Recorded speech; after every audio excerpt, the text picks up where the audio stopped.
Assalamualaikum warahmatullahi wabarakatuh. Anak-anak 5 tahun bertemu lagi dengan Cikgu Ya. Kita belajar sains sosial pembangunan insan ya.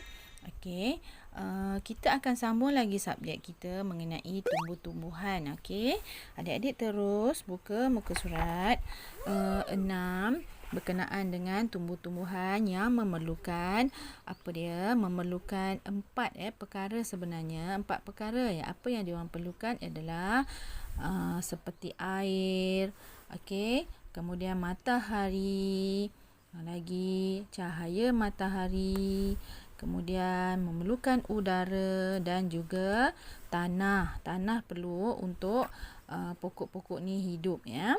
Okey, seterusnya cikgu ulang balik dengan kitaran pembesaran pokok. Okey, daripada biji benih, contoh ni adalah pokok biji benih, kemudian dia akan bercambah sedikit, kemudian dia akan keluar daun sikit dan dia akan meninggi pokok dia dan seterusnya akan menjadi pokok ya.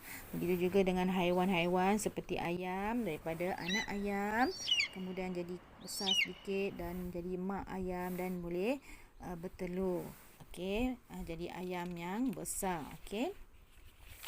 Seterusnya kita akan belajar tumbuh-tumbuhan, habitat tumbuh-tumbuhan. Okey, pokok kelapa, pokok jagung, kaktus, okey, pokok bunga raya, pandan dan kelapa sawit ya.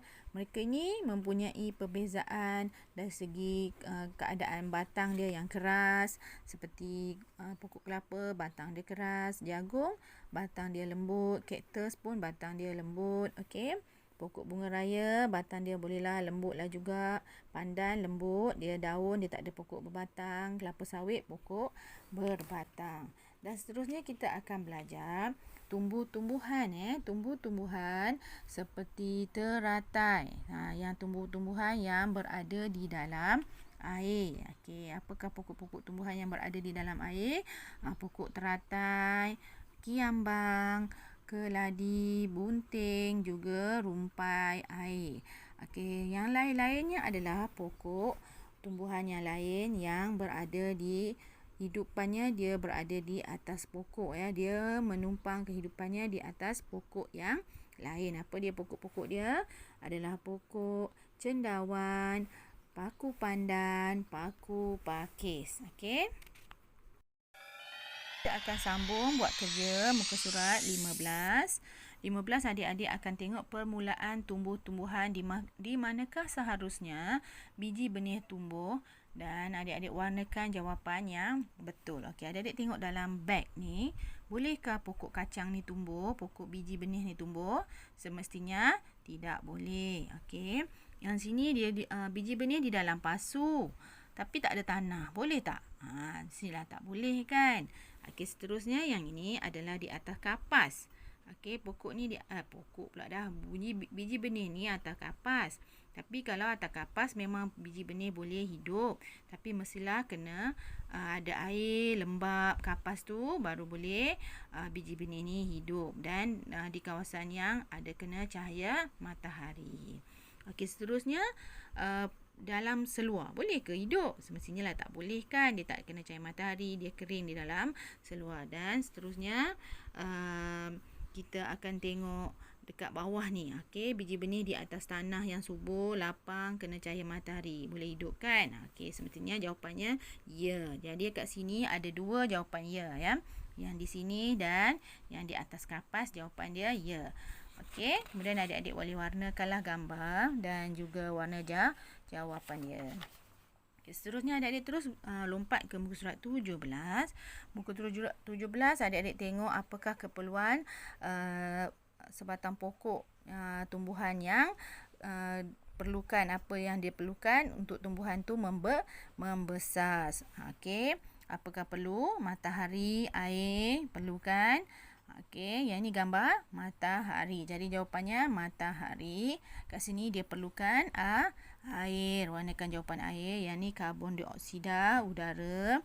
Dan seterusnya perlukan tanah. Pokok perlukan tanah untuk hidup. Okey. Seterusnya di sini pokok cerita pasal pokok teratai dan kiambang.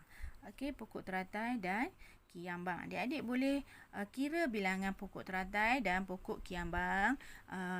Tulis jawapan dia ya. Bulatkan jawapan untuk pokok teratai ada berapa, pokok kiambang ada berapa. Adik-adik bulatkan jawapan di sebelah. Adik-adik kira bahagian atas. Dan akhir sekali, kerja adik-adik akan buat kerja tumbuhan yang hidup di atas pokok. Apa dia pokok dia? Pokok cendawan. Ejaan cendawan, C-E-N, cen, D-A, W-A-N-Y. Okay, adik-adik boleh tulis huruf C dekat sini. Cendawan. Okay, seterusnya pokok paku pandan. Okay, tulis ejaan dia huruf P. Okey, P-A-P, K-U-K, paku pandan. P-A-N, pan, D-A-N, dan pandan. Okey, dan seterusnya sekali adalah pokok paku pakis. Pokok paku pakis juga menumpang di atas pokok yang lain. Okey, ejaan paku, P-A-P, K-U-K. Okey, tuliskan huruf P, P-A-P, K-U-K, paku pakis. P-A-P, K-I-S, kis, pakis. Okey. Itu saja kerja-kerja yang perlu adik-adik kena buat untuk hari ini. Jumpa lagi di lain masa. Nanti hantar kerja pada cikgu. Okey, Assalamualaikum warahmatullahi wabarakatuh.